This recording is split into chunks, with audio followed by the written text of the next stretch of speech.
Si vous voulez perdre du poids et que vous faites comme cette patiente, sachez que vous faites fausse route. Aujourd'hui, je vous parle d'une patiente, non pas que j'ai vue en physique, mais que j'ai accompagnée au sein d'un coaching en ligne. C'est une personne qui est très motivée à l'idée de perdre du poids, qui est plutôt jeune, qui est à la toute fin de ses études et qui a encore une vie sociale plutôt bien remplie. On discute un tout petit peu, elle m'envoie de temps en temps ce qu'elle a mangé dans la journée. Et en fait, elle m'explique que elle a pris un verre de vin avec une amie sur un repas du midi et que pour gagner des calories, elle a décidé de ne pas prendre de dessert et elle n'a pas mangé son fruit.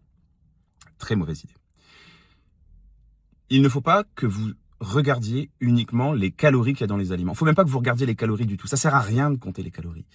Toutes les calories ne se valent pas en fait. Parce que, par exemple, dans son verre de vin, il y a de l'alcool et quasiment rien d'autre. Il y a un tout petit peu de tanin, pas trop mauvais pour la santé, mais bon, bref.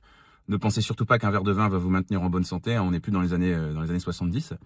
À l'inverse d'un fruit de saison, dans lequel il y a certes une toute petite pointe de sucre, totalement naturelle, des fibres, très intéressantes, des molécules antioxydantes, qui auraient peut-être pu réparer les dégâts que l'alcool a fait, des vitamines, des minéraux, etc. Donc en fait, retirer un fruit parce qu'on a bu du vin, c'est pas du tout la bonne idée. En fait, faut pas fonctionner comme ça. C'est pas un système de récompense versus punition. Non. Essayez d'avoir une approche beaucoup plus globale, beaucoup moins punitive de votre alimentation. Et c'est comme ça que vous arriverez à perdre du poids sur du long terme. Je m'appelle Jérémy Menet, je suis nutritionniste depuis plus de 10 ans maintenant. Si vous appréciez ce genre de conseils, n'oubliez pas de vous abonner.